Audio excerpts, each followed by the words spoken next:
사랑하는 영도자 김용민 동지께서는 애정에 맞지 않는 자동차에 난 스크래치에 식음을 전폐하고 밤잠을 못 이루는 인민들을 어여삐 여기시어 차량 스크래치 복원 타올 리카바리를 판매하기로 전격 결단하시었다. 차량 스크래치는 물건의 단순 흠집 정도로 치부될 수 있는 게 아니라 운전자의 마음에도 지울 수 없는 깊은 상처를 남기는 법. 이에 김용민 동지께서는 간교하고 사악한 스크래치로 슬퍼하는 인민들을 오욕의 고통에서 해방시키고자 차량 스크래치를 감쪽같이 복원하는 리카바리 한 장을 단돈 9,900원에 인민들에게 배급하기로 결정하신 것이었다.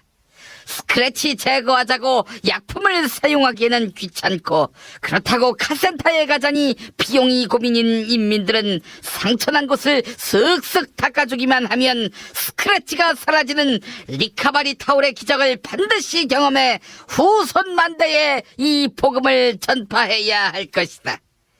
차량 스크래치 복원 타올 리카바리를 가장 저렴하게 구매하는 방법은 김용민.com.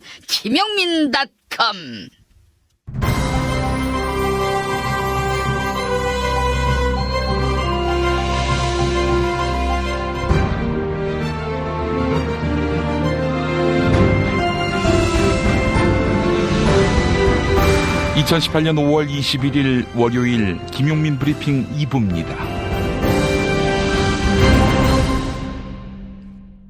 오늘 새벽에 나온 종합일간지 헤드라인을 살펴보겠습니다. 먼저 국민일보. 한미 흔들림 없다. 북한에 시그널 보낸 한미 두 대통령, 이런 제목입니다. 문재인 대통령과 도널드 트럼프 미국 대통령이 한미 정상회담을 이틀 앞두고 어제 예정에 없던 전화 통화를 했습니다. 남북 고위급 회담을 돌연 취소하고 조미 정상회담을 다시 생각해 보겠다고 으름장을 놓고 있는 북한이지요. 국민일보는 조선의 한국, 미국에 대한 비판이 계속 고조되는 상황에서 조선에다가 자제하라는 시그널을 주려 한 것 아니냐, 이런 분석을 내놓았습니다. 이번엔 경향신문 문재인 대통령 방미길 북미 중재 시험대, 서울신문 심상치 않은 북한, 미국 가는 문재인 대통령, 한반도 운명의 한 주, 세계일보 긴박한 한미, 북한 비핵화 운명의 일주일, 이렇게 제목을 달았습니다. 한반도의 비핵화 운명을 가를 한 주가 시작됐습니다. 문재인 대통령이 내일로 예정된 한미 정상회담을 위해 미국 워싱턴으로 떠납니다. 문재인 대통령은 트럼프 대통령에게 완전한 비핵화 합의는 일괄적으로, 이행은 단계별로 해야 한다, 이런 입장을 제시할 것으로 보입니다. 일각에서는 비핵화를 대가로 한 조선의 체제 보장과 관련해 한국과 미국의 공동 메시지가 나올 가능성이 있다, 이런 전망이 나오고 있는데요. 또한 오는 수요일부터 금요일 사이로 예정된 풍계리 핵실험장 폐기 행사가 어떻게 진행될지도 세계가 주목하고 있습니다. 다음은 동아일보. 탈북종업원 송환하라, 나만 흔드는 북한, 이런 제목입니다. 조선이 남북 고위급 회담을 일방적으로 취소한 데 이어서 탈북 여종업원들의 송환을 요구했습니다. 지난 1월 남북 고위급 회담에서 북측이 여종업원 송환을 요구했다고 알려지긴 했지만 송환을 공식 요구한 것은 올해 들어 처음입니다. 청와대 고위 관계자는 지금까지 견지한 입장에서 변화가 없다, 이렇게 이야기했습니다. 이번엔 조선일보 2030 세대 92% 북한 핵 포기 안 한다, 이렇게 제목을 달았습니다. 조미 정상회담을 앞두고 있는 상황에서 조선일보가 공론조사 결과를 발표했는데요. 조선일보에 따르면 20대와 30대 92%는 북한이 핵무기를 포기하지 않을 것이다, 이렇게 전망했습니다. 그런데 이번 조사는 남북관계와 통일에 대한 강연, 그리고 토론회에 참석한 사람들 100명을 대상으로 했네요. 이게 2030 세대의 입장을 대표한다고 볼 수 있는 건지 웃음만 나옵니다. 다음은 중앙일보. 무역전쟁 일보 직전 브레이크 밟은 미중, 이런 제목입니다. 미국과 중국의 무역 마찰이 중대 고비를 넘었습니다. 미국과 중국 무역협상단은 미국 워싱턴에서 공동 성명을 발표했는데요. 중국은 미국산 제품과 서비스의 수입을 늘리기로 약속했고, 미국은 예고했던 중국산 제품에 대한 관세 폭탄을 일단 거둬들였습니다. 다만 양국은 구체적인 숫자와 일정은 명시하지 않아서 갈등의 여지를 남겼습니다. 이번엔 한국일보 아파트 15%가 라돈 농도 WHO 기준 초과, 이렇게 제목을 달았습니다. 일명 라돈 침대 사건으로 라돈에 대한 관심이 급격히 높아지고 있는데요. 전체 아파트 15%의 라돈 농도가 세계보건기구 WHO가 정한 기준치를 웃도는 것으로 나타났습니다. 신축 아파트일수록 고층일수록 라돈 농도는 더 높았는데요. 기존 공동주택의 경우 아무런 기준치가 없으며 올해부터 적용되기 시작한 신축 아파트에 대한 기준치도 WHO 기준의 2배입니다. 국민의 절반이 살고 있는 공동주택의 라돈 관리가 너무 소홀한 것 아니냐, 이런 지적이 나오고 있습니다. 마지막으로 한겨레 여성들은 왜 몰카 수사에 분노하나, 이런 제목입니다. 지난 토요일 서울 해화역 인근에 경찰 추산 10,000명의 여성이 모였습니다. 이들은 홍익대 몰카 사건의 피해자가 남성이어서 경찰이 이례적으로 강경한 수사를 한다, 이렇게 목소리를 높였습니다. 또 몰카 범죄가 제대로 처벌되지 않았기 때문에 성별로 편파 수사를 한다는 것입니다. 오늘의 헤드라인이었습니다. 스피드 퀴즈입니다. 돌잔치, 칠순잔치, 가게 홍보, 체육대회, 창사기념일. 정답! 기념품! 문제를 끝까지 들으셔야죠. 이럴 때 사용하는 판촉물이나 기념품, 답례품, 단체 선물 등을 취급하는 전문업체로서 국민을 위해 제대로 일하는 언론과 정당에 후원을 하는 판촉물 전문업체는 어디일까요? 정답! 네피알! 네? 어디라고요? 네피알! 네, 정답입니다. 판촉물이나 단체 선물이 필요할 때 이왕이면 우리 편 회사 네피알을 찾아주세요. 인터넷 검색창에 네피알을 치시거나 032-519-4800으로 전화주시면 친절하게 상담해드립니다. 그런데 상품은 뭔가요? 네피알에 가서 고르세요. 3만 가지가 넘는 물품이 있어요. 탈모인 여러분, 샴푸 살 땐 반드시 천연 99% 이상, pH 5.5, 피부 자극 1% 미만인지 확인하세요. 2, 3일에 머리 하나 더 빠지는 걸 우습게 보지만 2, 3년이면 정수리만 1000개 차이 납니다. 그렇지만 샴푸로 머리가 나진 않으니 이미 빠진 곳은 어쩌냐고요? 뿌리 깊은 샴푸 두피 영양제가 있습니다. 보건복지부상, 에이펙 최우수 기술상, 발모 촉진 조성물 특허 99%의 효과, 식약처 인증으로 부작용 없는 유일한 모낭 영양제. 가격도 세트로 구입하시면 두피 모발, 피부 개선까지 하루 330원. 뿌리 깊은 샴푸 쇼핑몰에서 기적의 사용 후기도 검색해보세요. 1566-7871. 중고차죠? 네. 그런데 이 차 진짜 있는 거 맞죠? 정말 이 가격에 살 수 있는 거죠? 아이, 그럼요. 빨리 오시면 됩니다. 여러분 이거 다 거짓말하는 걸 아시죠? 더 이상 속지 마세요.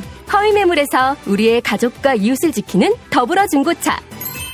직영 정비소를 운영하여 더욱더 믿음이 가는 더불어 중고차. 카카오톡 검색창에 더불어 중고차를 검색하시거나 1661-3363, 1661-3363으로 전화주세요.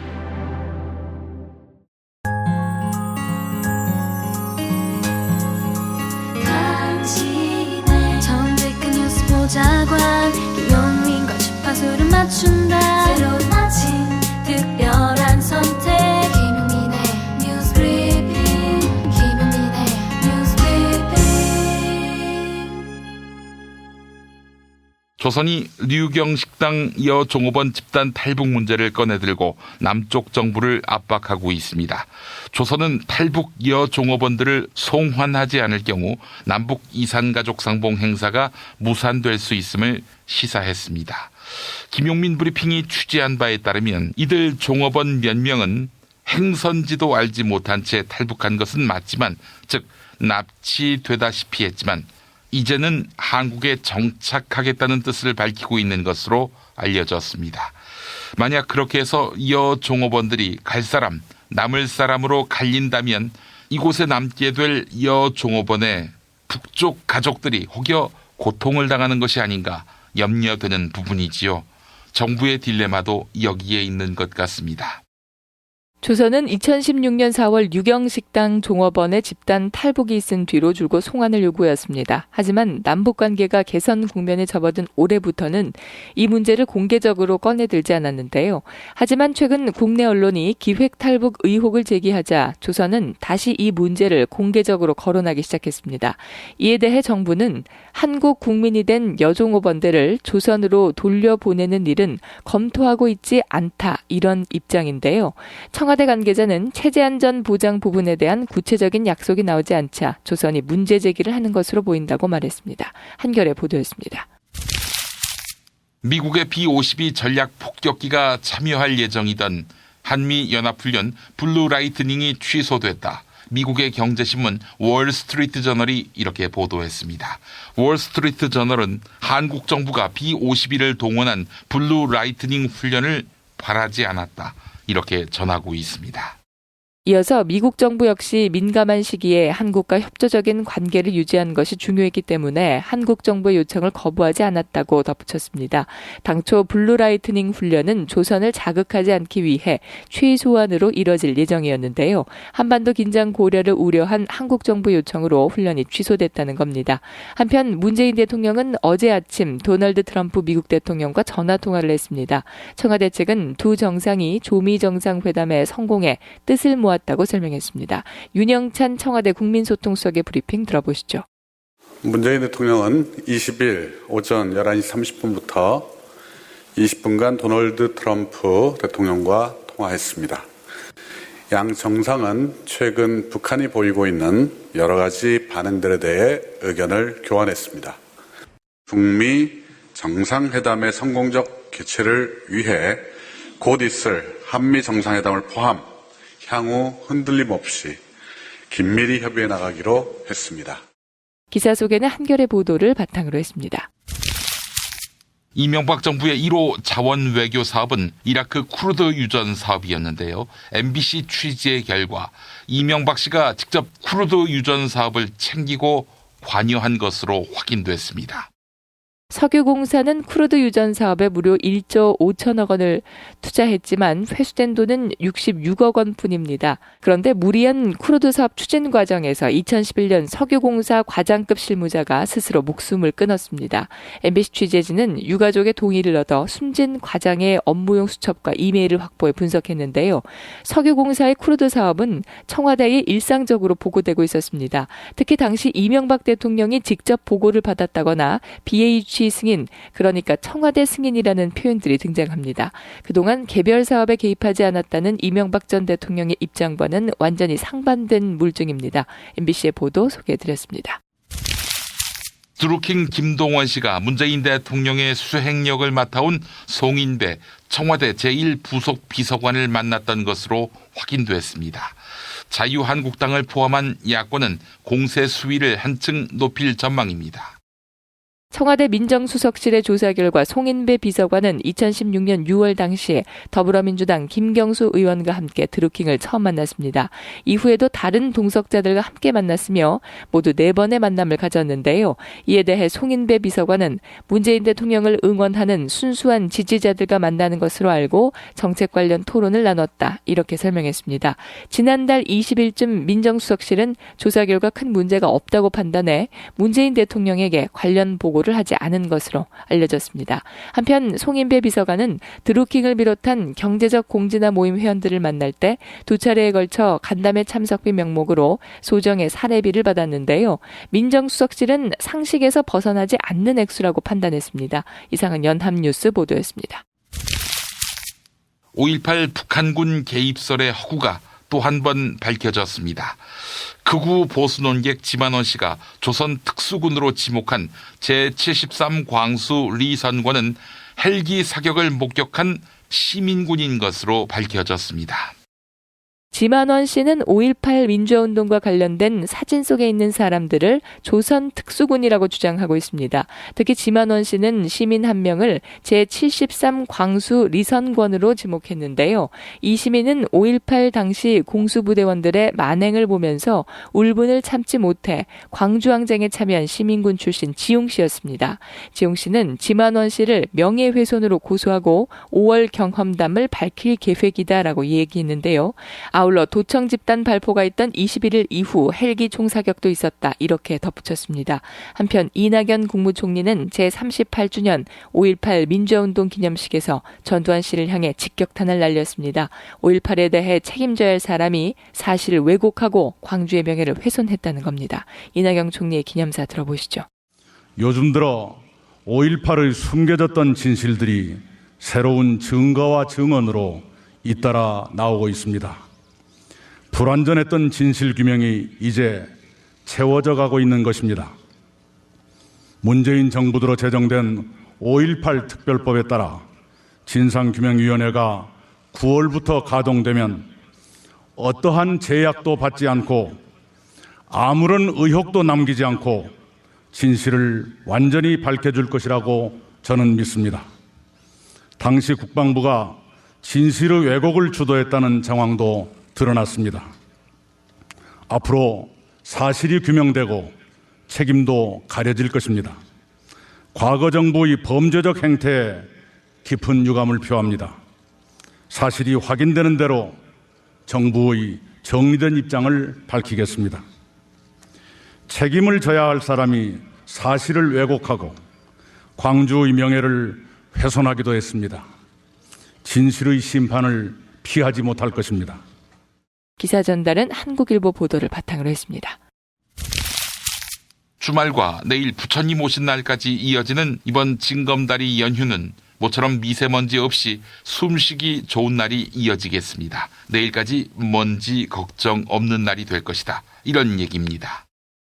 지난 토요일 서울의 미세먼지 농도는 하루 평균 10마이크로그램 안팎으로 평소의 4분의 1 수준이었습니다. 사흘 동안 비가 내린 데다 동풍이 강하게 불면서 미세먼지가 해소된 겁니다.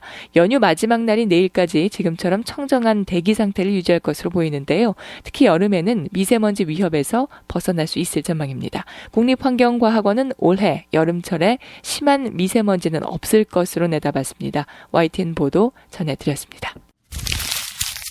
군대에서 눈과 낙엽을 치우는 작업, 가장 고통스러운 기억으로 떠올리는 분들 많으실 겁니다. 그런데 앞으로 이런 작업은 민간에 맡긴다고 합니다. 겨울에 제설, 가을에 낙엽 치우기 같은 작업은 내년부터 시범적으로 민간 인력에 맡기게 됩니다. 2020년부터는 전군으로 확대하는 방안이 추진되는데요. 일과 후 휴대전화 사용을 허용하는 것도 점차 확대됩니다. 국방부는 지난달 4개 직할 부대원들에게 저녁 6시부터 밤 10시까지 자유롭게 휴대전화를 사용하도록 시범 운영하고 있습니다. 일과 후 병사들 외출 허용도 8월부터 시범적으로 시행됩니다. 다만 기밀 누설이나 기강회의 같은 부작용이 있는지를 검토한 뒤 본격 이행 시기는 조정하기로 했습니다. SBS 보도였습니다. 김용민 파이. 의협은 현재 건강보험이 적용되지 않는 3,800여 개의 비급여 항목을 5년 내 급여 항목으로 바꾸는 건 불가능하고 설사 전환이 가능하다 해도 이는 건강보험 재정 고갈로 이어질 것이라고 비판했습니다. 따라서 문재인 케어는 실현될 수 없는 정책이라며 그런데도 정부가 강행할 경우 강력 투쟁에 나서겠다고 경고했습니다. 망상적 정책을 들고 나왔습니다. 의료계가 응축된 폭발 에너지, 분노 에너지가 어느 정도까지 갈 수 있는지 확실하게 보여주도록 하겠습니다. 최대 집회한 의사협 회장. 그의 목표는 문재인 케어에 대한 저지뿐인가? 솔직히 문재인 대통령 자체를 저지하는 것 아닌가? 작년부터 이어져온 그의 발언 모아보자면 만 65세의 연로한 대통령을 그것도 지금 뇌물죄 법리적으로는 본인이 직접 받은 돈이 하나도 없고 이런 뇌물죄를 덮어 씌워서 구치소 새병 독방에 가둬놓고 식사를 매 끼 절반도 하지 못하고 있다고 합니다. 그러면 당연히 체중이 줄어들 수밖에 없죠. 건강상의 문제를 일으킬 것입니다. 문재인 당신 얼렁뚱땅 탄핵으로 대통령 됐잖아. 그럼 최소한 구속 집행 정지라도 대통령이 당장 할 수 있는 일입니다. 해야 될 거 아니야? 죽이자, 피를 보자, 이런 말을 하는 사람, 무려 의사협회장. 친북, 종북, 반국가 세력, 그리고 반사회적인 공공의 적들은 잡아 죽이겠다는 그러한 엄중하고 신중한 그리고 강력한 의지와 각오로 나서주시기 바랍니다.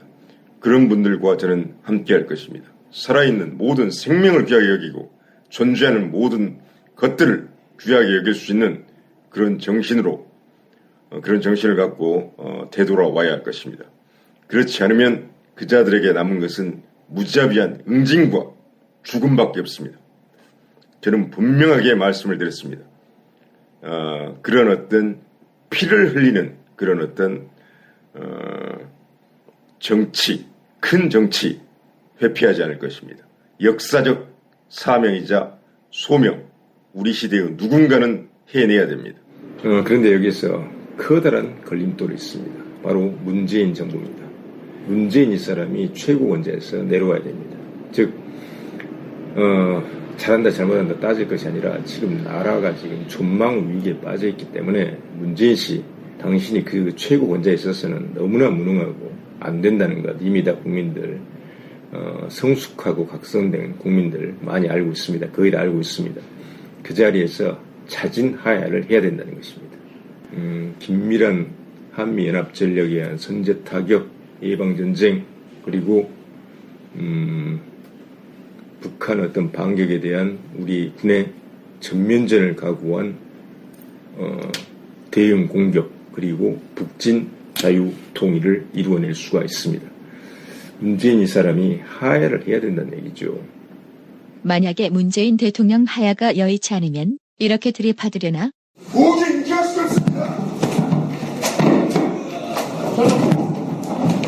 왜냐? 의사배우들의 목숨이 걸렸기 때문에 피를 뿌릴 겁니다. 오빠 머리숱이 엄청 풍성해졌는데? 그래? 혹시 퍼프 면적이 커서 빠르고 파워풀하게 머리를 풍성하게 만들어준다던 헤이브로 헤어 파워 쿠션을 써서 그런가? 뭐라고? 아니, 압도적 코팅 원료로 두피를 보호하면서도 머릿속을 꼼꼼하게 채워주고 남자의 자신감도 같이 채워준다는 헤이브로 헤어 파워 쿠션을 썼거든. 응? 헤이브로? 남자의 자신감 1분 안에 채우자. 헤이브로 헤어 파워 쿠션. 포털에서 헤이브로를 검색하세요. 헤이브로. 충남 금산의 넓은 인삼밭. 정성농장을 일군 농부아버지 이정열 씨. 자연은 노력한 만큼 내어준다. 그 자연의 마음을 알기에 정성농장을 더불어 일구는 아들 이성규 씨도 아버지에게 배운 것처럼 정직하고 또 성실하게. 정성농장 홍삼은 인삼 재배부터 가공 판매까지 모두 책임지고 있습니다. 그래서 대한민국 1등 품질을 자부합니다. 검색창에 정성농장 홍삼을 검색해주세요. 정성농장 홍삼. 전화문의는 010-9754-6972. 다이어트는 결국 먹는 게 문제다! 문제긴 하지. 매끼 식단 챙기기도 번거롭고 빼도 금세 다시 찌고.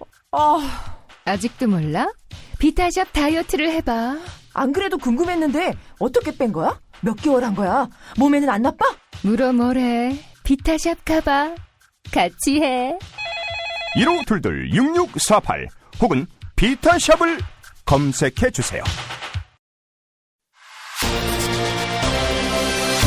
답은 이미 정해져 있으니 너는 대답만 해라고 하는 답정너.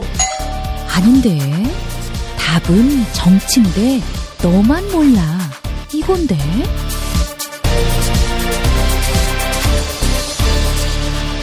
국민보좌관 김성회의 답정너.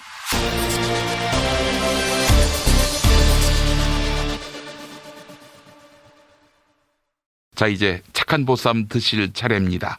착한 재료로 착하게 만들어 착한 가격으로 판매하는 착한 보쌈.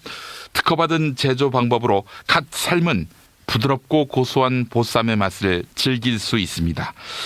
330g에 7,900원. 네, 이제 편하게 보쌈을 즐겨보세요. 착한 보쌈 김용민닷컴에 있습니다. 최저가로. 답정너 이어갈까요? 국회 더불어민주당 손혜원 의원실 김성회 보좌관 만나겠습니다. 김 보좌관님. 네, 안녕하세요. 예, 자 오늘 제주도 판세 짚어주신다고요. 예, 원희룡 지사가 3선에 도전을 하면서 도민이 원한다면 민주당도 갈 수 있다 말씀을 해주셔서 이걸 고마워해야 되는 건가요? 저는 이것이 이제 모든 것을 말해준다고 생각하는데요. 원희룡 지사 얘기를 좀 먼저 하지 않을 수가 없습니다. 우리 문대림 후보의 훌륭한 점도 좀 많이 말씀드려야 되는데 그것보다도 참 전 원희룡 지사의 이런 모습 이해 못하겠다는 분들이 계실 것 같아서 조금 먼저 설명을 드리면 무소속으로 출마하지 않습니까? 제가 이것은 이미 예견했죠. 바른미래당은 분명히 탈당을 할 것이고 자유한국당은 돌아가기가 어렵고 지지율도 낮고 하니 무조건 무소속으로 출마할 것이라고 말씀드렸고 원희룡 지사가 이제 한치의 오차도 없이 그렇게 움직였는데요. 예. 최근에 인터뷰에서 당선 이후에 중앙정치에서 부른다면 견눈질 안 한다라고 하면서 하지만 도민들이 명령한다면 민주당에도 입당할 수 있다고 생각한다. 모든 것을 도민 의견에 따르겠다. 이렇게 얘기를 했는데요.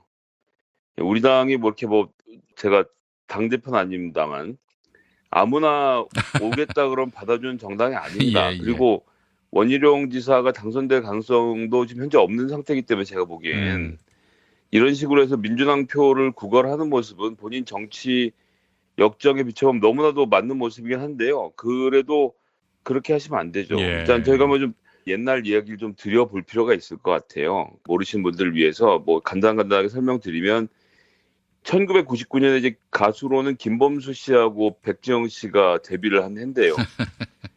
그에 많은 전대협 출신 운동권들 또 이제 학생 운동에 있었던 리더 그룹들이 대거 정치권으로 들어오게 됩니다. 많은 분들이 이제 민주당으로 들어왔고 그중에서 원희룡 지사도 민주당과 이미 입당 얘기가 다 돼서 제주도 쪽에 공천이 되는 걸로까지 얘기가 됐었다고 하더라고요. 저도 그 당시 이제 그렇게 해서 영입이 됐던 386 후보를 밀어주기 위해서 동대문에서 이제 선거운동을 했었던 상황이었는데 그때 저도 직접 들었었고 그런 얘기를.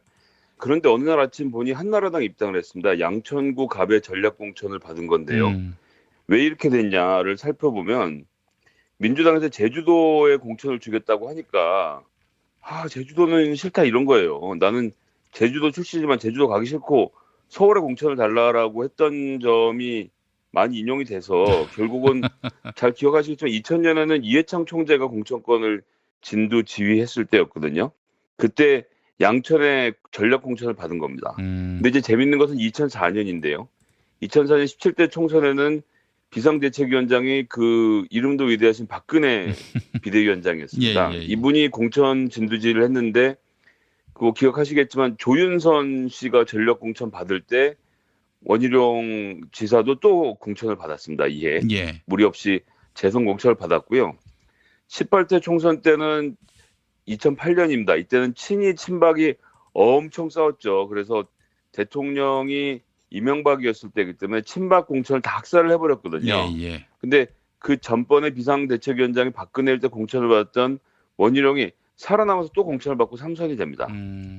그리고 그 다음번 2014년에 민선 6기 지방선거를 하는데 새누리당 제주도에서 말이 많았어요. 2014년 3월 4일에 기자회견 내용을 보면 새누리당 제주도당 위원장, 부위원장, 상설위원장 등 이 주요 당직자들이 원희룡 전략 공천하면 안 된다. 제주 지역 선거에 경험도 없고 지역적 기반과 연고도 없다라고 이렇게 뉴스에 보도가 될 정도로 하면서 그냥 전략 공천을 줘버렸어요. 이때 대통령은 잘 아시겠지만 박근혜 대통령이었죠. 이렇게 해서 보기 드물게 이회창, 이명박, 박근혜 대통령이 다 사랑했던 그런 후보였다는 겁니다. 그렇기 때문에 계속 왔다 갔다 했던 거예요. 그래서 이제 이렇게 하다가 이번 선거에는 자유한국당으로도 바른미래당으로도 미래가 안 보이니까 무소속으로 출마를 했는데 이게 글쎄 뭘까요? 저는 이분이 하시는 정치를 잘 모르겠고 그리고 제주도 출신이니까 제주도지사를 했다 이제 이런 얘기를 하는 건데 다시 한번 돌이켜보면 원희룡 국회의원이 3선 12년 동안 의정 활동을 하면서 4.3 위령제에 단 한 번도 참석을 한 적이 없습니다. 본인의 제주도란 정체성을 엄청 버리고 싶어 했던 거예요. 그렇기 때문에 민주당으로 친구들이 다 들어가고 공천이 제주도에 확정적이었음에도 불구하고 이해창 총재가 서울로 땡겨줄게 하니까 넘어가서 정치를 시작한 것이고 정치를 하는 기간 동안 제주도라는 것을 잊게 하려고 엄청 노력을 했고요. 그러는 가운데 이명박근혜 지내면서 당에서 사무총장, 최고위원 등등 요직을 두루두루 넘보다가 대선 도전하다 잘 안 되니까 결국은 제주도로 낙향을 한 거 아니겠습니까? 예. 그래서 이번에 민주당에도 입당할 수 있다는 것은 이것은 정치에 대한 모독입니다. 이건 자유한국당에 대한 모독이고 예. 민주당에 대한 모독이고 무엇보다도 제주도 도민들에 대한 모독입니다. 아무리 지방자치라고 하더라도 정당을 다 보고 투표를 하는 건데 그런 선거에서 하여튼 뽑아주시면 뭐 여론조사 해갖고 지지율이 높여오는 정당 가겠습니다. 지금 민주당이 지지율이 50% 넘는데 민주당에선 입당을 받아주지를 않으니 무소속으로 출마해서 이긴 다음에 민주당으로 입당하겠다. 이번에 만약 당선이 되면 3선 연휴 규정 걸려서 다음번에 또 다른 정치를 하려고 하겠군요. 그렇게 된다면 2년만 하고 국회의원으로 다시 양천구로 올라올 가능성이 보이는 거겠네요. 예. 이렇게 해서 그러면 제주도 도정을 잘해왔느냐를 살펴보면 제가 제주도를 비하하려고 말씀드리는 것은 아니지만 지난 4년 동안 제주도의 퍼포먼스를 보면 2016년 기준으로 해서 비정규직 비율이 17개 시도 중에 강원 전북에 이어서 3위 39.7%고요. 그다음에 이 5인 이상의 사업자인 경우 노동자의 월 급여 수준이 전국 평균 312만 원인데 제주도는 78.6%인 245만 원입니다. 전국 꼴찌 수준으로 되어 있고 노동자들의 삶이 말 그대로 엉망진창인 거죠. 그런데다가 요즘 뭐 중국이 엄청나게 개발을 밀고 들어오지 않습니까? 카지노니 뭐니 지으면서 제주도 전체를 휘어놓고 있는데 네. 이런 일에서 정말 올바르게 잘 대응할 사람인지 저는 너무나 궁금하고요. 예. 제주도민일보의 5월 16일 기사에 나오는 내용인데요. 원희룡 후보의 최측근인 라미노 정책보좌관 실장을 둘러싸고 조직폭력배하고 카지노 불법 환치기 업자 등이 결탁했다는 의혹이 제기가 됐습니다. 이거 뭐 최근에 김경수 의원의 보좌관이 500만 원을 드루킹으로부터 받았다고 특검을 하자라고 지금 자유한국당이 들어 누웠지 않습니까? 그래서 뭐 대단한 일이나 벌어지는 양 하는데 이 라미노 실장의 제주도민일보의 보도 내용을 보면 조직폭력배 출신 여행업자 A와 친하게 지내면서 외압을 막아줬다. 이런 정황이 담긴 녹취가 나왔다라고 하고요. 더군다나 이 조직폭력배 출신 여행업자 A의 통장에는 외국인 카지노 불법 환치기 업자들의 돈으로 보이는 입출국 내역이 있고 이 A씨 계좌에서 라미노 실장 계좌로 3차례에 걸쳐서 1억 원이 넘는 거금이 입금된 정황이 있다라고 보도가 됐어요. 네. 그럼 이제 500만 원 갖고 얘기할 때가 아니거든요. 이런 사람을 최측근으로 쓰고 있는 원희룡 지사가 지금 과연 제주도정을 잘 이끌 것인가? 저는 특히나 최근에 벌어지고 있는 여러 가지 카지노나 이런 부동산 개발 등에 대한 많은 도민들의 불안감이 있는 상태에서 이런 분이 정말 가능할지. 이 라미노 실장이 지난 총선 패배에 책임을 지고 사퇴를 했는데 다시 원희룡 지사가 정책협력관, 정책보좌관 실장으로 임명을 한 거거든요. 정책보좌관이 뭐 하는 일입니까? 선거 공약을 만드는 사람인데 네. 지금 이런 사람들이 조직폭력배하고 연계되어 있고 불법 카지노 환치기 업자들하고 연결되어 있다는 이 정황 보도를 신문에서 할 정도가 됐으면 전 이건 아주 심각한 문제라고 봅니다. 그렇기 때문에 지금 누구한테 깨끗한 애 많이 얘기할 수 있는 형편이 아니다라는 점, 그리고 지난 8년 동안의 도정을 보면 말 그대로 눈치 보기로 그냥 평타만 치자라고 했지만 평타도 치지 못했다는 점이 전 대단히 심각한 문제라고 생각하고요. 그렇기 때문에 이번에는 제주도민들의 새로운 선택이 필요한 상황이 아닌가라는 말씀을 드리지 않을 수가 없습니다. 제가 뭐 다른 지역 같은 경우는 여야의 뭐 여러 가지 후보들의 다툼도 있고 뭐 본인들이 잘하는 점도 있기 때문에 이런 얘기를 한 것을 제가 어느 편을 구체적으로 들어서 뭐 강하게 말씀 안 드렸는데 제주도만큼은 그러지 않을 수가 없는 게 녹음하는 것은 오늘 5월 20일입니다만 5.18이 방금 지나가지 않았습니까? 예. 그런데 원희룡 지사가 또 가장 유명한 퍼포먼스 중에 하나가 전두환한테가 큰절한 거죠.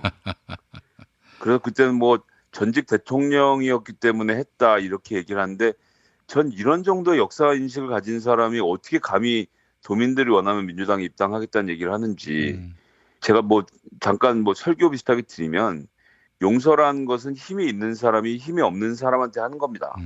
그렇기 때문에 광주 민주운동에 참가했던 피해자들과 광주 시민들은 전두환 대통령을 용서하지 않았습니다.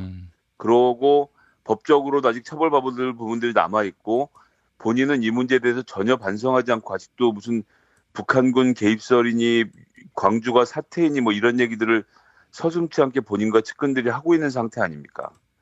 이렇게 역사에 대한 아무런 반성을 하지 않은 자를 전직 대통령이란 이유로 가서 절을 했다는 거 하나만으로 놓고 봐도 제주도 도적을 책임질 수 있는 책임자가 아닙니다. 이런 사람들은 그냥 행정기술자예요.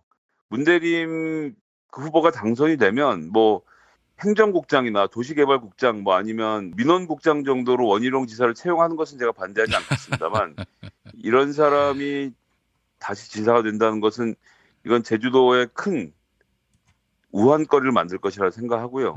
잘 아시겠지만 문대림 후보는 청와대 제도 개선 비서관을 역임을 했고 지난 18대 19대 대선에서 제주도를 책임지고 선거를 이끌었던 주역 중에 한 사람입니다. 그만큼 대통령과의 신뢰관계가 확실하고 또한 시의원으로서 제주도에서 도적을 오랫동안 해왔던 사람이고요. 제주도를 가장 잘 아는 인물 중에 하나이기 때문에 저는 이런 사람이 제주도를 다시 한번 새롭게 개혁하는데 가장 적임자가 아닌가라는 말씀을 꼭 좀 드리고 싶습니다. 네. 어때요, 판세가? 지금 판세 자체는 뭐 호각세죠. 거의 오차 범위 안에서 접전을 벌이고 있고요. 지금 현재로서는 원희룡 지사가 무소속으로 출마하면서 문대림 후보를 출격하고 있는 모양새입니다. 그렇기 때문에 좀 반전의 모멘텀이 필요한 상황이라고 보여지고요. 제가 아까 전에 말씀드렸지만 무소속으로 나오면서 민주당에도 갈 수 있다라고 동네에다가 지금 구전을 퍼뜨리고 다니고 있고 본인도 공언한 상태라는 점. 하지만 민주당의 구성원들이 5.18 학살자에게 큰절한 사람까지 받아줘가면서 당을 운영할 의지가 전혀 없고 원희룡 지사 자체도 당선될 가능성이 좀 높지 않다고 보기 때문에 그런 일은 일어나지 않을 것이고요. 민주당이 원희룡 지사까지 품어가면서 정치를 한다면 당의 정체성에 저는 문제가 있다라고 봐야 되지 않겠습니까? 그렇기 때문에 그런 식의 기만은 좀 제발 좀 삼가해 줬으면 좋겠다는 그 말씀을 드리고 싶습니다. 그런 거죠. 그 한마디로 얘기해서 민주당의 지지도가 높으니까 나도 민주당 들어갈 수 있다라면서 민주당 지지표가 전부 다 문대림 후보 쪽으로 가지 않도록 하기 위해서 일종의 수를 쓰는 거 아니겠어요? 꼼수요. 네, 그렇습니다. 그렇게 되면 이회창으로부터 시작해서 이회창에게 공천받고 박근혜에게 공천받고 이명박에게 공천받고 이제 다시 문재인의 품으로 들어오겠다? 이게 무슨 정치인입니까? 저는 뭐 제주도민들이 현명하게 판단해 주실 거라 그렇게 생각합니다. 예, 알겠습니다. 짧게 바른미래당 지금 아수라판이 나게 생겼어요. 네, 뭐 정당 도장 깨기의 1인자인 안철수 대표께서 들어가신 모든 정당이 똑같은 모습을 보여주는 것이 참으로 놀라울 따름이고요. 이번 문제는 특히나 이제 송파의 공천이 또 문제가 되고 있는 거 아니겠습니까? 근데 저는 제가 여기 방송 중에 코웃음을 자꾸 쳐서 죄송한데 될 정당들끼리 알아서 할 테니까 안 될 정당은 좀 그냥 공천을 잘해서 조직을 보존하는 게 우선이지. 지금 이게 뭡니까? 서로 3등 하겠다고 싸우는 모습 보기가 너무 안타깝고요. 그런 상태에서 후보를 바꾼다고 해도 전 별 뾰족수가 없겠다라는 생각. 그리고 지금 안철수 후보는 아마도 손학규 위원장으로 집어넣으면 지지율이 좀 나오지 않겠나라는 희망을 갖고 있는 것으로 알고 있고 제가 뭐 들은 바에 따르면 바른미래당 내 선거정책통인 모 비례대표 의원이 여론조사를 돌려보니 손학규 대표가 나가면 된다 이런 얘기를 또 하고 다녔던 모양입니다. 그래서 그 얘기에 또 솔깃해서 지금 후보를 갈아치우려고 하는데 정당은 말입니다. 제가 우리 안철수 대표께 한 말씀 좀 고언을 드리면 정당은 신뢰하는 동지들 간의 연대이죠. 성적표 뽑아보고 잘난 놈이 하는 집단이 아닙니다. 그 점을 아셔야 합니다. 왜냐하면 그렇게 하지 않으면 당원들과 구성원들이 정당을 위해서 헌신을 하지 않습니다. 이런 식으로 자당의 후보를 헌신짝처럼 내팽개치고 여론조사 돌려보고 하루아침에 손바닥처럼 뭘 자꾸 뒤집으려고 하면 그런 정치를 누가 좋아하라 하겠습니까?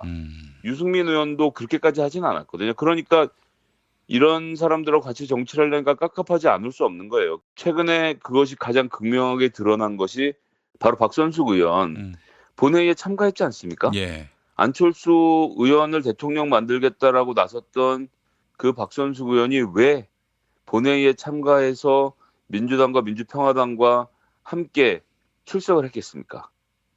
안철수 대표에게 가장 가까운 사람들부터 등을 돌리고 있는 이 모양새를 잘 보셔야 할 것 같고요. 그리고 저는 이제 분당 사태까지 치달을 거라고 자꾸 얘기는 하지만 그럴 수 없다라고 저는 보는 것은 안철수 도장 깨기의 마지막 최종 결정판인 자유한국당 도장 깨기가 아직 남아있기 때문에 저는 이 당을 그대로 유지해서 다음번에 자유한국당과의 합당을 어떤 식으로든 노려볼 것이라는 것.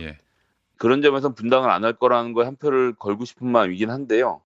그런데 안철수 후보는 아마 본인 생각에는 탈당했다가 다시 아무도 후보가 없으면 결국 나를 부르겠지라는 생각으로 당을 쪼갤지도 모르겠다라는 생각이 한편으로 있긴 하지만 이렇게 되면 정말 제가 예상했던 대로 서울시장 3등 떼놓은 당상이 되는 것이 아닌가라는 좀 예측을 해보겠습니다. 각종 지표를 보면은 지금 현격하게 하향세인 게 뚜렷해지고 있는데 아마 또 지금 자유한국당하고 바른미래당 사이에 단일화 논의가 있는 모양인가 봐요.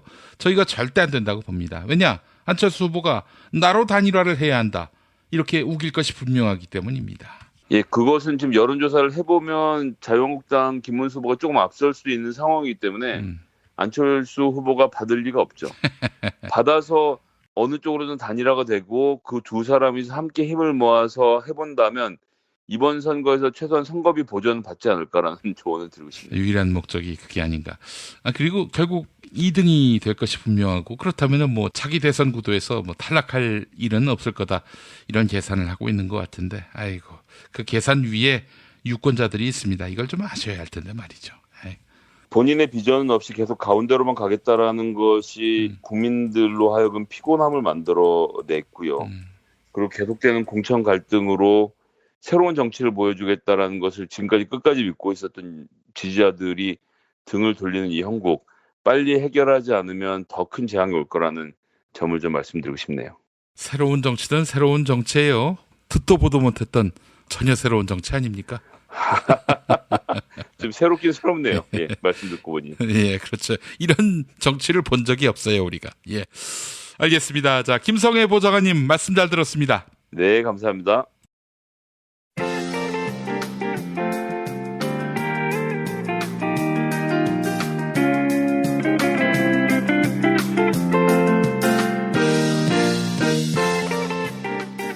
여러분 안녕하십니까? 지금부터 전국 17개 시도교육청과 무관한 2018학년도 뉴스 듣기 능력평가를 시작하겠습니다.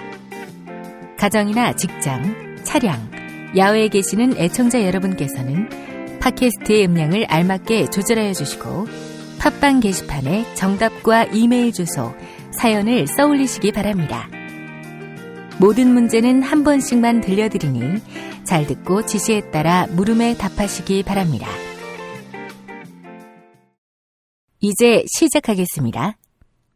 카카, 큰일 났습니다. 뭐가 또 큰일 났어요? 대학로에서 10,000명의 여성이 모여서 집회했습니다.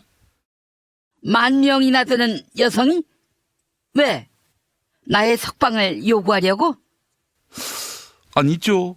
몰카 범죄에 대한 편파 수사를 규탄하려고 모였습니다. 몰카 범죄? 그게 뭔데? 한 여성 모델이 딴 남성 누드 모델의 벗은 상태를 찍어서 워마드라는 여성 사이트에 올렸습니다. 몰카 맞네. 근데 뭐? 근데 이 몰카 수사는 다른 몰카 수사와는 달리 대대적으로 집중적으로 수사했다는 거지요. 그러니까 여성이 피해자인 몰카 범죄는 경찰이 소극적으로 수사하고 남성이 피해자일 때는 적극적으로 수사했다? 뭐 무리한 주장인 면도 없지 않지만 아직 규명되지 못한 몰카 범죄가 많습니다. 여성이 피해자라면 경찰이 설렁설렁 넘어간다는 이야기, 최소 10,000명의 여성들이 공감한 것 같습니다. 그 10,000명의 여성들은 이 모든 원인이 남자 대통령 때문이라고 주장해야 마땅하지 않을까? 네? 남자 대통령이라니요? 아이고, 아무리 우리가 문재인이를 씹어도 그렇지 언제 문재인이가 남성이 피해자인 몰카 수사만 대대적으로 하라 이렇게 말한 적이 있었습니까? 그렇다면 그런 거지. 웬 말이 이렇게 많아? 아니 그럼 여성인 각하가 대통령으로 있을 때 여성에 대한 차별이 해소되고 나아가 성평등이 실현되고 아니 뭐 그런 거 다 떠나서 여성이 피해자인 몰카 범죄가 근절되고 뭐 그랬습니까? 당연하지. 여성의 권익이 얼마나 신장됐는데 권력 서열 1위 순실이, 2위 윤회, 3위 나, 4위 유라. 야, 넘버 4 중에서 3명이나 여성인데 그럼 여인천하 맞지 이 씹새끼야. 카카, 그 잘난 정권은 왜 무너졌을까요? 그건 젠더 감수성이 없기 때문이야, 우리 사회가. 아니 무슨 그런 얘기를 하십니까? 그렇게 생각하는 사람이 카카 말고 또 누가 있어요? 최대집이, 최대집 알지? 의사협회장. 야, 걔 물건이더라. 의사들 10,000명을 시청 앞에 불러 모으고 야, 다음 주에는 대학로 10,000명도 오라고 해가지고 문재인 퇴진 집회를 열라고 해. 한 20,000명 모아놓고. 태극기도 아직은 10,000명은 모이지. 그렇게 해서 3만이 모이면은 조선일보에서 30만 명이라고 써주지 않겠어? 카카, 요즘 서울구치소가 단수 상태입니까? 단수? 아닌데? 왜? 냉수 마시고 속 차리시라고요. 아직 여름이 오지도 않았는데 벌써부터 더위를 먹으셔서야. 내가 다시 복귀하면 진정한 성평등을 이룰 거야. 대통령직에 복귀요? 그래, 어떻게 성평등을 이루실 건데요? 남자 화장실에 몰카를 달도록 할 거야. 아니, 그 무슨 소리입니까? 몰카를 왜 달아요? 또 진정한 성평등을 위해서 몰카 수사도 남녀 비율 맞춰서 남성 가해자 1명 잡으면 여성 가해자 1명 잡고 남성 가해자 못 잡으면 여성 가해자도 못 잡고. 그만 좀 하세요. 그러니까 탄핵당하는 거지요. 나는 여자라서 쫓겨났어. MB 봐봐. 나보다 더 나쁜 새끼인데 저건 해먹을 거 다 해먹고 감옥 갔잖아. 그래도 결국 가짜습니까? 더 비참하게. 거기서 여성이 왜 나오고 남성이 왜 나옵니까? 이거 남성 탄압 아닙니까? 죄송합니다. 자, 문제 드리겠습니다. 그 전에 먼저 선물. 잔이윤 씨? 예, 안녕하세요. 잔이윤이에요.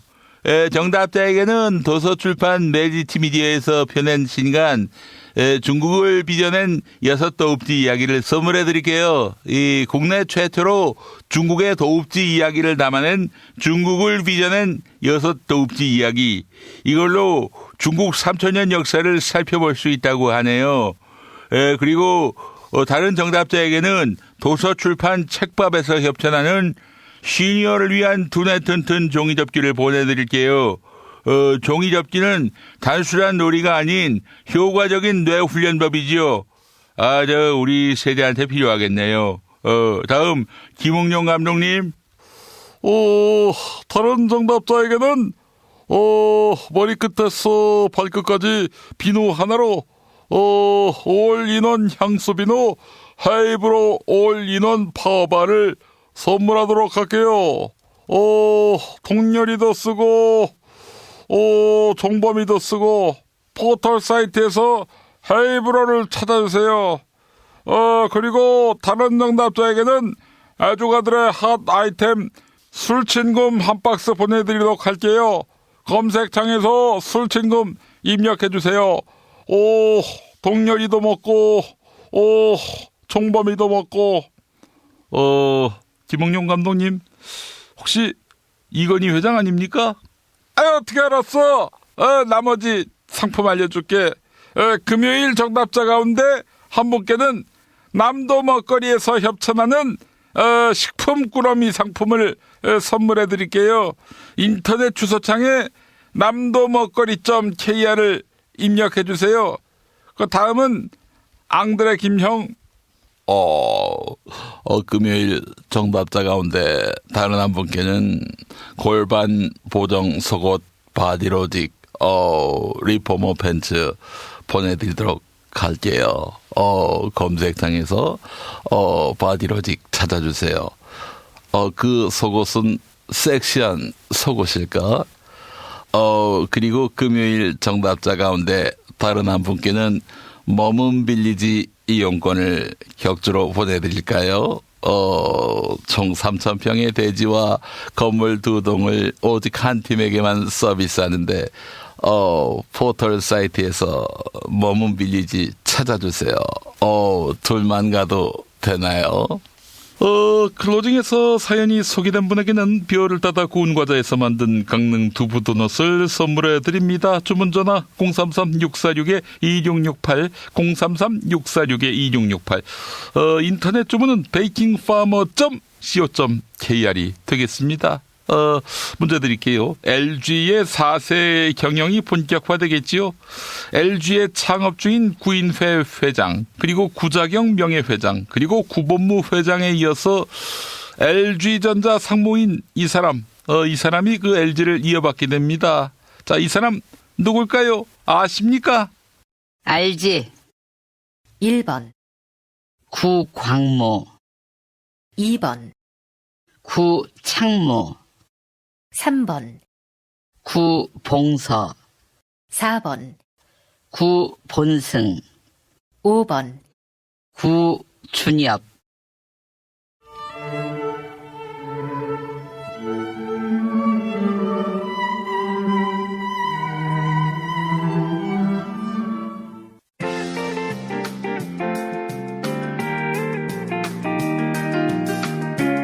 수고하셨습니다.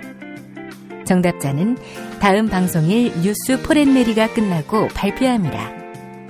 이상으로 전국 17개 시도교육청과 무관한 2018학년도 뉴스 듣기 능력평가를 모두 마치겠습니다. 술자리 많은 요즘 3차까지 달린 당신을 위한 필수품 전창걸의 새싹 땅콩차. 이제 속쓰림은 잊으세요. 070-8635-1288 070-8635-1288 생활인을 위한 꿀팁. 집 두 채에 월 10,000원 화재보험 카페. 화재 배상, 심지어 도난 피해까지. 여기에 더해 가전제품 고장 수리비까지. 연중 무휴라 언제든 02849-9730. 아이고 무릎이야. 무릎펜 몰라? 무릎펜? 무릎펜이라고 이번에 새로 나온 무릎 관절 보호대야. 네이버에서 무릎펜을 검색해봐. 상담은 010-2255-4489 최 과장을 찾아주세요. 차장님, 아직도 받은 명함 일일이 휴대폰에 저장하세요? 스마트폰으로 찍기만 하면 바로 입력해주는 리멤버가 있잖아요. 대한민국 대기업 임원 2명 중 1명이 사용하는 국민명함 앱 리멤버. 지금 바로 다운받으세요. 야, 근데 홍어가 진짜 그렇게 몸에 좋아? 아니 끝내준다니까. 근데 비싸지? 열라 싸고 열라 맛있는 홍어가 있다니까. 어디? 알싸한 홍어. 네이버 검색창에 알싸한 홍어를 검색하시고 1599-6456 전화 주문도 가능합니다. 허리가 아파요. 아랫배가 나와요. 골반이 바로서야 건강도 아름다움도 바로섭니다. 바디로직을 입으세요. 토크밴드의 입체적인 탄력이 틀어진 골반을 바로잡습니다. 간편하고 확실한 골반 교정 타이즈 바디로직. 어렵사리 화장실에 마주하고 보니 왜 학문에 그렇게 힘을 주었나? 힘을 주었다 하면 안 되겠구나. 야, 스르륵 나왔다 해야지. 미궁 장사랑에서 만나보시라요.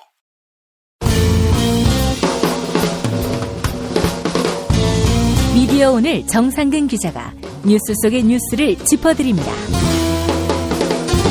정상근 기자의 오늘 미디어.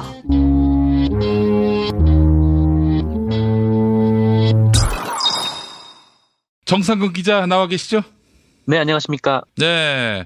자, MBC 아나운서 했던 최대현 씨가 해고됐습니다. 네, 해고됐습니다. 최대현 씨하고 그 다음에 이제 권지호라고 카메라 기자가 있는데, 이 두 사람이 다 해고가 돼서 오늘 그 얘기를 드리려고 하거든요.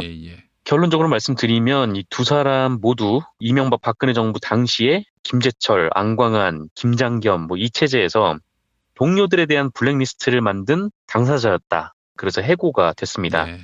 그러니까 MBC 감사 결과를 신뢰한다는 전제로 한마디로 말씀드리면 동료들을 팔아넘겼다라는 거예요. 이 블랙리스트를 만든 게요. 예. 근데 이 중에 일단 최대현이라는 인물이 누군지 그 얘기를 좀 드려보려고 하거든요. 예. 그래서 아마 이름을 많이 들어보신 분들도 계실 텐데 MBC에 노조가 3개가 있었어요. 그중에 이제 전국언론노조, MBC 본부가 가장 큰 노조였고 그다음에 이 노조가 있었는데 이거는 별로 존재감이 없었던 것 같고요. 그다음에 제3노조라는 게 2013년에 생겼거든요. 예. 최대현은 이 3노조라는 MBC 노동조합의 공동위원장이었는데 예. 공동위원장 또 한 명은 누구죠? 또 한 명은 김세희입니다. 페이스북에 이제 점세개 찍는 걸로 유명하죠. 그리고 이 최대현 이 사람은 원래 전국언론노조 MBC 본부 소속이었어요. 예. 김세희도 마찬가지지만요. 근데 이 최대현은 2008년에 이 YTN의 구본옥 낙하산 사장이 오지 않았습니까? 예. 그때 YTN뿐만 아니라 다른 방송사들도 연계해서 일종의 상복 투쟁 같은 걸 했었어요. 그래서 검은 정장에 그렇죠. 또 검은 넥타이를 메고 그다음에 이제 마치 이제 언론 자유가 죽었다라는 식으로 해서 상복 투쟁을 했었는데 이 최대현도 상복을 입고 뉴스를 진행을 했었습니다. 그러다가 방송통신심의위원회 출석 명령을 받기도 했고요. 예. 그리고 2012년 MBC 본부 파업이 있을 때도 그때 본부 노조 소속으로 파업에 참가를 했는데요. 그때 열심히 했는데 그런데 이 파업 99일째 난데없이 노조를 탈퇴를 했었어요. 언론 노조를? 네네, 언론 노조를 탈퇴했는데 그 파업이 170일 만에 끝났으니까 이 파업의 중요 변곡점에서 튀어버린 거죠. 예.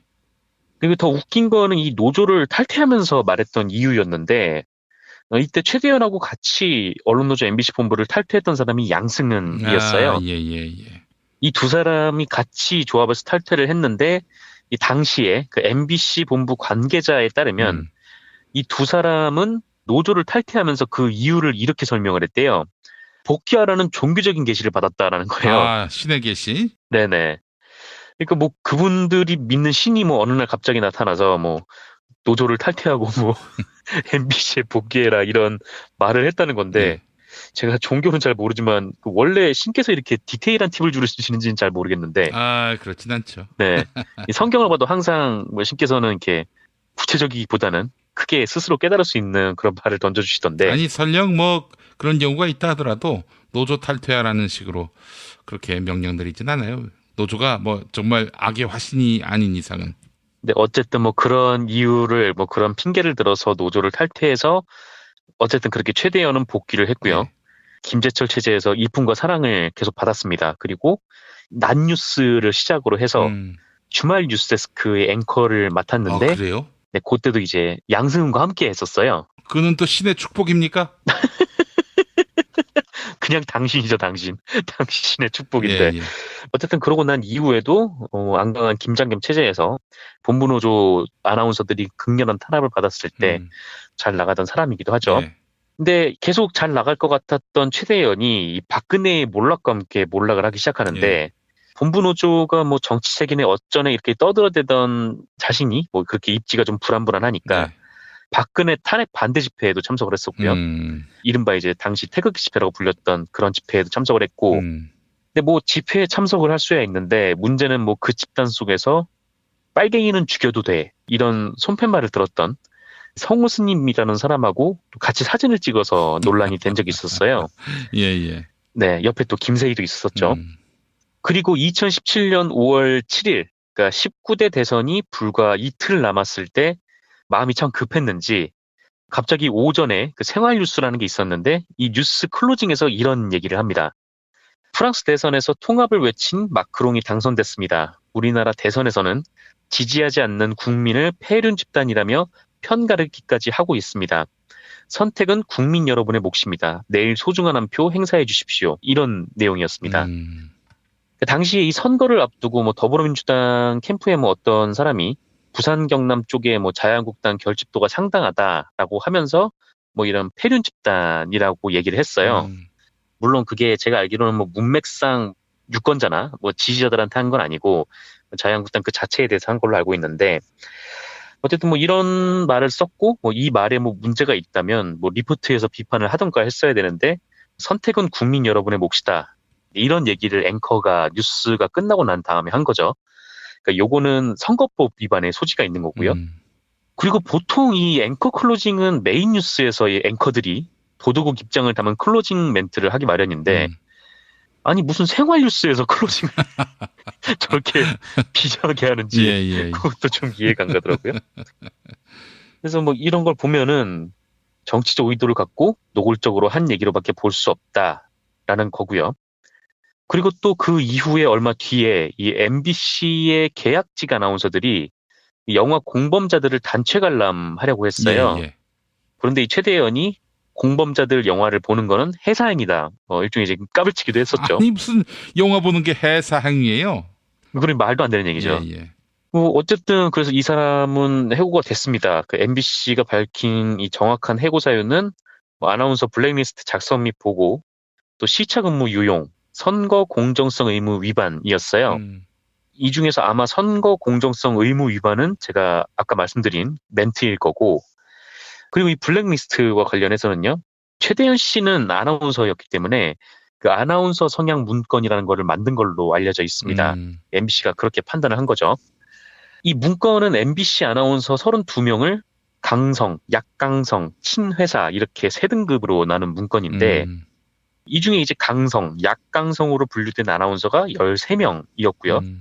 그 중에 9명이 아나운서 업무와 연관성이 떨어지는 부서로 발령이 났고, 그 중에 5명은 이제 퇴사를 하기까지 이르렀습니다.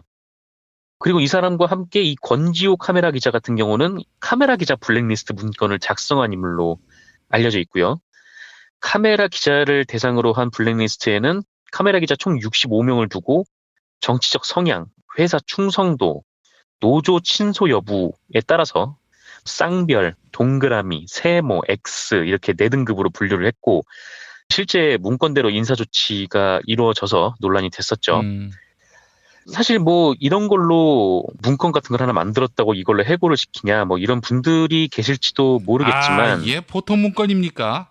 네, 이건 정말 보통 문건이 아니에요. 그러니까 이자들이 이제 자의로 이런 문건을 만들어서 상부에 보고를 했고, 이 문건이 인사에 영향을 주었다면 MBC 아나운서들과 카메라 기자들이 사내에서 공정한 인사평가를 받지 못했다라는 것을 의미하잖아요. 그래서 이런 부분들은 굉장히 큰 논란의 소지가 되는 거죠. 특히나 노조 친소 여부를 두고 이렇게 갈랐다는 거는 개인의 사상의 자유를 탄압했다라는 거긴 하고요. 그러니까 한마디로 뭐 박근혜 정부 블랙리스트도 그렇지만 이 MBC의 블랙리스트도 반헌법적 행태라고 보여지는 것이죠. 그래서 어쨌든 이렇게 2명의 사람이 해고가 됐습니다. 그리고 이 보도국에서도 이름이 알려지진 않았는데 이 비슷한 혐의로 정직 3개월의 처분을 받은 사람도 있는 것으로 알고 있어요. 그래서 MBC가 이렇게 지금 과거 문제를 청산을 하고 있는데 이 앞서 MBC가 지난 11일 2012년 대선을 앞두고 이 안철수 당시 후보의 논문 표절 의혹을 보도했던 현원섭 기자를 해고를 한 바 있었죠. MBC는 이 보도가 사실상 조작됐다라고 판단했던 거고, 이번 인사 조치도 MBC 감사국이 사내에서 발견된 블랙리스트와 관련해서 조사를 벌인 뒤에 발표된 것을 근거로 하고 있어요. 그러니까 감사국이 지난달 2일에 MBC 내 블랙리스트 및 방출 대상 명단 등의 존재가 사실로 확인됐다라면서 2013년에서 2014년에 카메라 기자 블랙리스트, 방출 대상자 블랙리스트, 아나운서 블랙리스트가 작성됐으며 실제로 실행됐다 이렇게 밝힌 바가 있습니다. 그러니까 MBC에서 최대현이 뭐 미워서 블랙리스트 네가 작성했을 거야 라고 판단을 해서 그냥 해고를 시킨 게 아니라 이렇게 디테일하게 조사를 해왔던 그런 과정들이 쭉 있었던 것이죠. 그리고 그런 의미에서 아마 이게 끝은 아닐 겁니다. 그러니까 이 정도로 끝내기에는 많은 청취자분들도 아시겠지만 이 MBC 적폐 세력들이 잡았던 권력의 기간이 상당히 길어요. 그렇죠. 보도 관련 부분에서는 지금 안철수 논문 조작 정도만 나왔는데 뭐 앞으로 이제 가장 컸던 건 뭐 세월호 전원구조 오보라든지 아니면 그동안 이제 MBC가 자행했던 여러 가지 불공정 보도들이 켜켜이 쌓여 있는 거죠. 그리고 또 블랙리스트 작성과 관련해서는 최대현뿐만 아니라 이 다른 사람들도 의심해 볼 만한 소지가 있습니다. 특히나 이 블랙리스트 작성에 제3노조가 개입한 정황이 있다. 이렇게 정보원노조 MBC 본부가 주장을 한 적이 있어요. 그래서 이 제3노조에 대해서는 지금 한 명 한 명 좀 따지고 물어야 할 사람들이 있는 거죠. 왜냐면 그 당시에 이 김장겸, 안광한 이런 인간들이 이 제3노조를 계속해서 싸고 돌았거든요. 그래서 김장겸 같은 경우에는 지난 2015년 8월 임원회의에 참석을 해서 제3노조 공동위원장 김모 기자가 소외되고 있다. 앵커 후보로 올려줄 수도 있다. 3노조 세력 구축이 중요하므로 조용한 지원이 필요하다. 이렇게 얘기를 했습니다. 김모 기자는 여러분이 잘 아시다시피 김세희를 말하는 거고요. 네. 그리고 2016년에 이 김세희가 인터뷰 조작 의혹에 휩싸인 바 있었어요. 근데 MBC가 흐지부지 조사를 그냥 무산시켰었죠. 그때 권재용 당시 부사장이 이 3노조 위원장이 외롭지 않도록 회사가 챙겨줘야 한다. 이런 얘기를 했고, 또 김상철 그 당시 감사는 김세희 기자 인터뷰 조작 의혹에 대한 박문진 감사를 막아야 한다. 이렇게 주장을 했습니다. 예. 그러니까 이 MBC 내 적폐 주요 인사들이 3노조를 계속해서 비호하고 보호했다는 거예요. 그럼 3노조가 이른바 이제 MBC 내 적폐들한테 자신들의 충성을 보일 수 있는 게 뭐가 있겠습니까? 아마 최대현이 블랙리스트를 작성을 해서 이렇게 보고를 했고, 또 김세희도 그렇게 하지 않았다라는 보장이 없는 거죠. 물론 아직까지는 아나운서, 카메라 기자들의 블랙리스트만 나오긴 했지만요. 예. 어쨌든 남은 인물들도 좀 철저히 조사를 해야 될 것으로 보여요. 그러니까 김세희 같은 경우에는 자신을 둘러싼 여러 의혹들을 와서 이렇게 소명하라, 이렇게 MBC 정상화위원회가 불렀었거든요. 예. 근데 김세희는 여기 소환에도 불응을 했습니다. 그래서 이 지난달부터 지금 3개월 대기 발령 처분을 받고 현재 대기 발령 중이고요.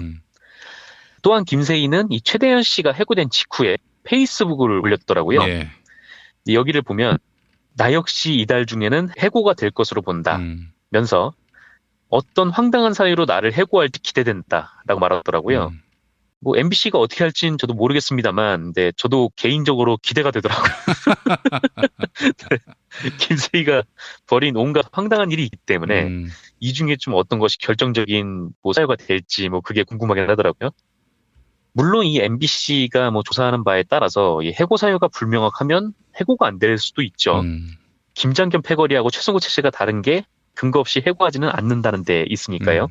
그래서 김세희와 박상우, 그리고 지금은 그만뒀지만 해직 기자들을 근거 없이 해고했다, 이렇게 얘기를 했던 백종문까지 MBC 사내 자체 조사를 넘어서 이 검찰 조사를 받아야 하는 사람들도 있어 보이고, 그러니까 또 이게 김세희에게 좀 괜히 언론 자유 투사인 척 하지 말고 그냥 얌전히 조사에 응하면서 지금이라도 그동안 어떤 일이 있었는지 진실을 밝히는데 좀 협조를 하는 게 과거의 지은죄를 반성하는 길이다, 이런 얘기를 전하고 싶어서 오늘 브리핑을 준비했습니다. 그렇죠. 막 잘못했다고 빌고 그러면은 개전의 정이라는 것도 있지 않습니까? 네. 그 봐줄 용의도 있어 보이는데 말이죠. 물론 죄가 너무 극심해서 봐줄 여지가 없다, 이렇게 판단할 수도 있겠습니다만은 지금 저렇게 고개 뻣뻣하게 들고 나올 때가 아니에요. 그렇죠. 제가 봤을 때는 그렇게 멘탈이 강해 보이지도 않고, 만약에 해고됐을 경우 다음 생계 대책도 없어 보이는데 모르죠. 금수저일 수도 있으니까. 그 아버지가 유정회 출신이고 전두환 정권 때 잘 나갔던 분이죠. MBC 사장도 했고, 근데 흥미로운 거는 MBC 사장 할 때 낙하산 사장 안 된다면서 반대 투쟁에 나섰던 사람이 바로 백종문이에요. 영원한 동지도 영원한 적도 없습니다, 한마디로. 네, 그렇습니다. 예, 알겠습니다. 자, 정상근 기자님 수고하셨습니다. 네, 감사합니다.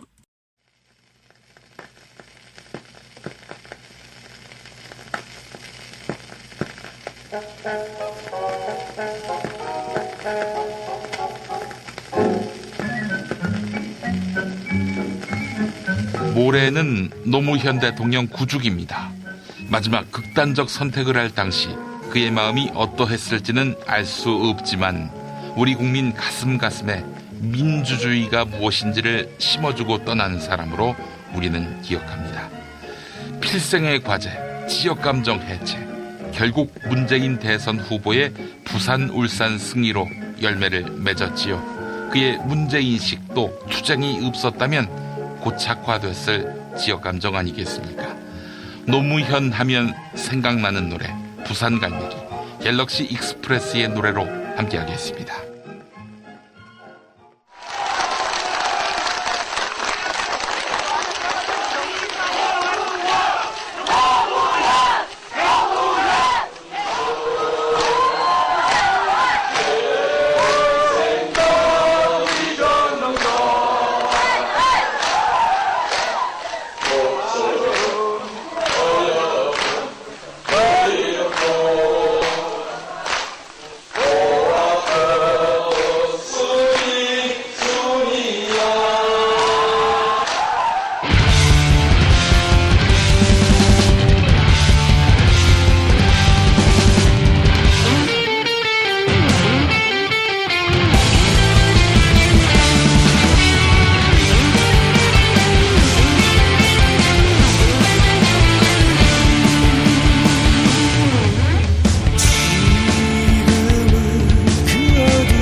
BP의 시간. 안녕하세요.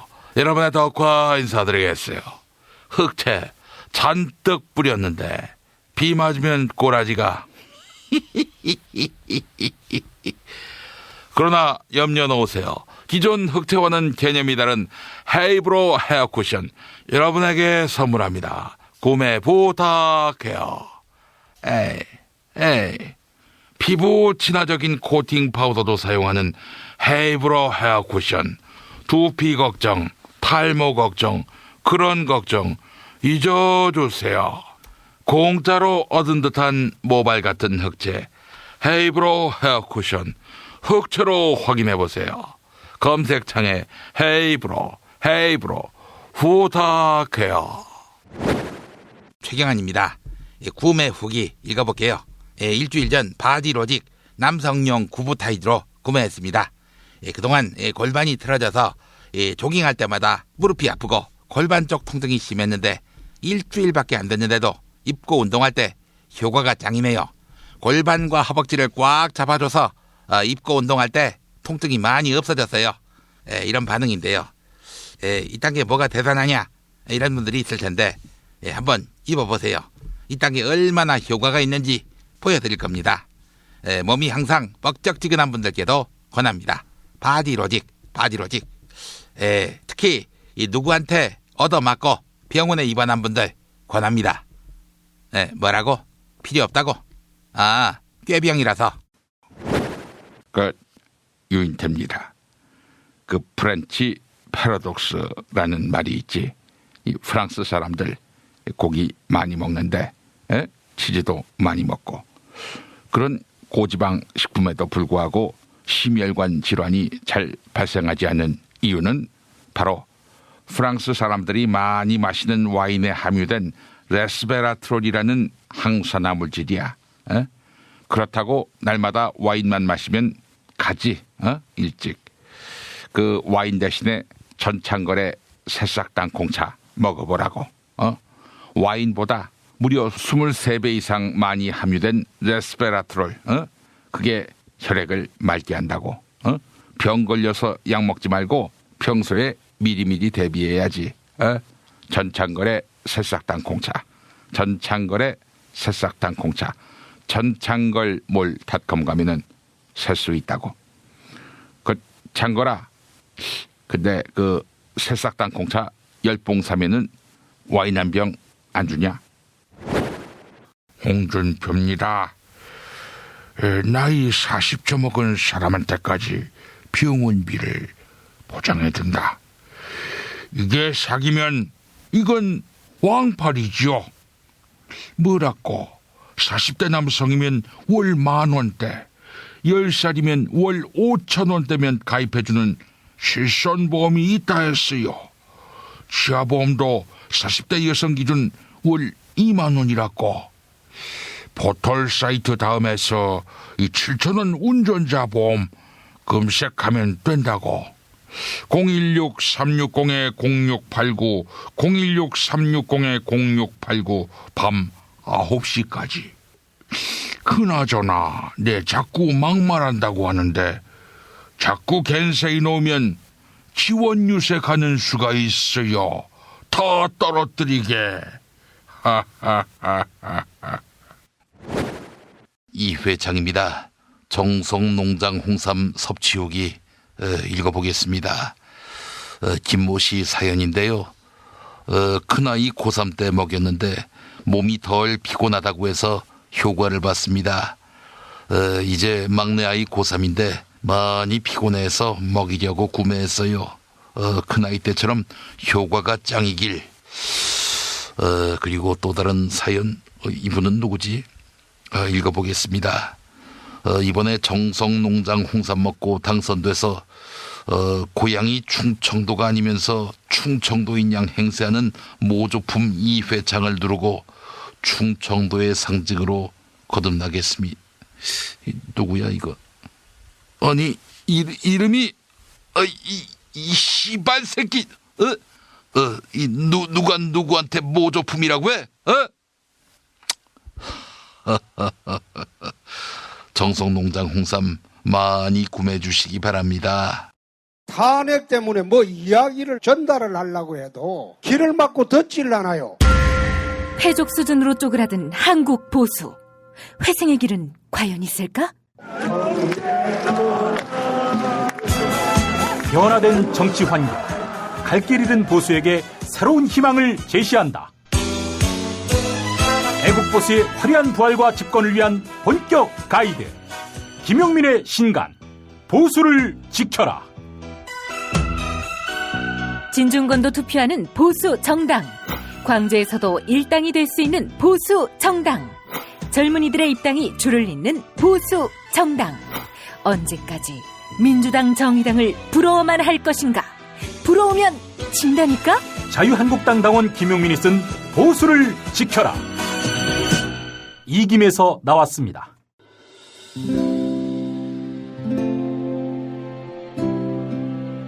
우리가 목사님은 우리 남북 관계에 있어서도 큰 정기를 마련해 주셨습니다.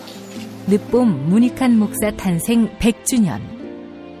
민주화와 통일운동을 위해 11년 4개월간 옥고를 마다하지 않은 행동하는 양심.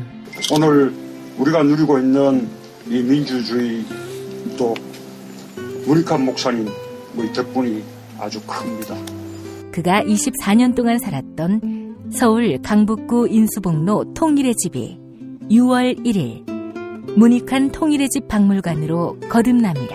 사람들이 이렇게 항상 북적북적 이렇게 했던 공간이라 아버지한테만 아니라 우리 모두들한테 굉장히 큰 의미가 있는 통일의 역사를 기억하며 통일의 길을 모색하는 문익환 통일의 집 박물관 기념사업 추진위원으로 함께해 주시겠습니까? 이건 단지 어떤 유가족들의 유산이 아니라 우리 시대가 가지고 있는 유산이기 때문에 자세한 안내는 포털 사이트에서 문익환 통일의 집을 입력해 주세요.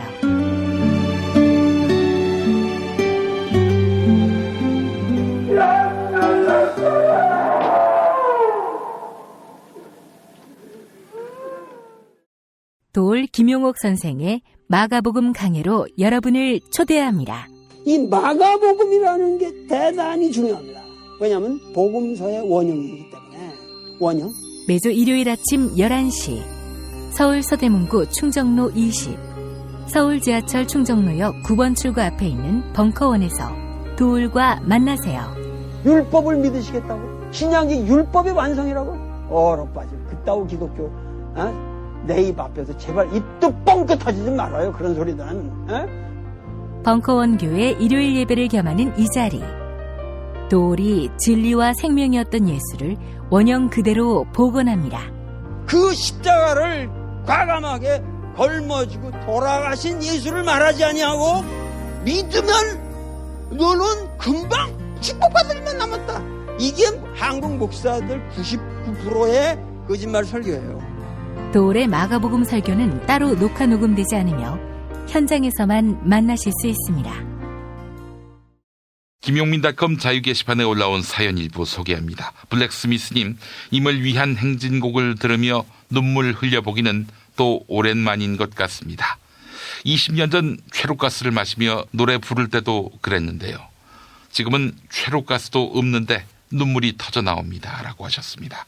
고기나라님, 검찰개혁이 더딘 것 같아 검찰총장을 원망했습니다. 그러나 김 프로의 설명을 듣고 보니 좀 더 지켜보고 생각해 봐야 될 것 같네요. 라고 해주셨습니다. 2018년 5월 21일 월요일 김용민 브리핑 모두 마치겠습니다. 애청해 주신 여러분 감사합니다.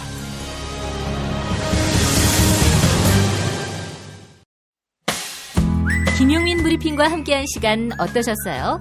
다음 시간에도 보다 바르고 알차며 즐거운 정보로 여러분을 찾아가겠습니다. 팟캐스트 포털 팟빵에서 다운로드하기, 구독하기, 별점 주기, 댓글 달기로 응원해주세요. 잊지 마세요. 다운로드하기, 구독하기, 별점 주기, 댓글 달기.